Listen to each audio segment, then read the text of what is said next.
Hi, welcome to Satyastram. This is Ram. నేను ఈరోజు ఈ వీడియో చేయడానికి కారణం the one and only the great Ramyakrishna garu alias Ramulakka. అక్కకి ఏంటంటే అటెన్షన్ క్రైసిస్ ఉందన్నమాట. అటెన్షన్ క్రైసిస్ అంటే ఫస్ట్ మీ అందరికీ చెప్పాలి. అదేంటంటే ఆల్రెడీ ఆమె కాకుండా ఇంకెవరన్నా ఫేమ్ అయిపోతారేమో, లేకపోతే ఆమె కాకుండా ఇంకెవరికైనా వ్యూవర్షిప్ పెరిగిపోతారేమో అనే దాని మీద ఆమె చాలా బాధపడుతూ ఉంటుంది. ఇది ఒక ఫోబియా లాంటిది అనమాట.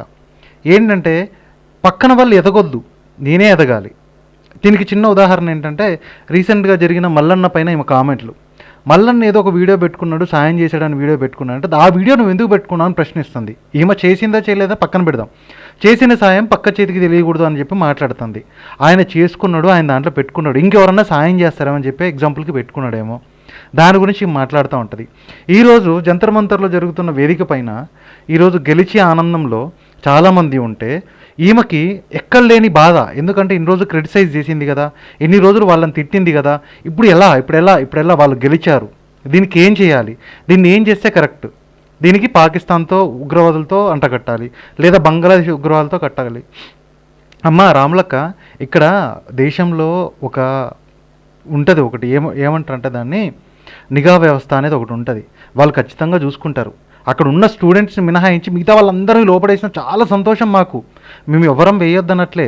అలాంటి దేశద్రోహులు ఉంటే ఖచ్చితంగా తీసుకెళ్ళి లోపడేయాలా.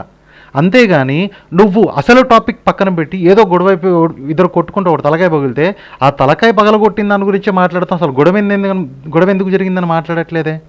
అక్కడ జరిగింది ఏంటి? నీట్ పేపర్ లీక్ అయింది, 21 మంది పిల్లలు చనిపోయారు. ఎంత బాధపడిపోతారో తెలుసా?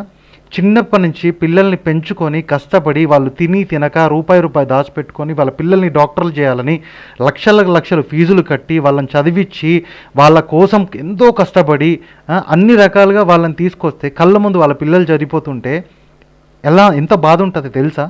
నువ్వు ఐ డోంట్ నో, నీకు మ్యారేజ్ అయిందా లేదా పిల్లలు ఉన్నా నాకు తెలియదు. అలాంటి పేరెంట్స్కి ఎంత బాధ ఉంటుందో తెలుసా? పోనీ దీనిపైన ఈ ఘటన జరిగింది కదా, ఈ వ్యవస్థ పైన ఏం చేయాలి, అలా జరిగిన దానిపైన ఏం చేయాలి, నెక్స్ట్ ఇలా కాకుండా ఉండే ఏం జరగాలి అనే దాని గురించి నువ్వు ఎప్పుడూ మాట్లాడలే. నువ్వు మాట్లాడిందల్లా ఏంటి? వాడొచ్చాడు, వీడొచ్చాడు, దేశం మీరు ఒక మతోన్మాదులు. మీరు ఎంతసేపు కూడా మతాలు కులాలు చూపించి రాజకీయం చేయడం తప్ప ఇంకేముండదు. చెప్పాను కదా నీకు అటెన్షన్ క్రైసిస్ ఒకటి ఉందని చెప్పి, దానికోసం ఇదంతా చేస్తూ ఉంటారు. జై శ్రీరామ్, జై హింద్.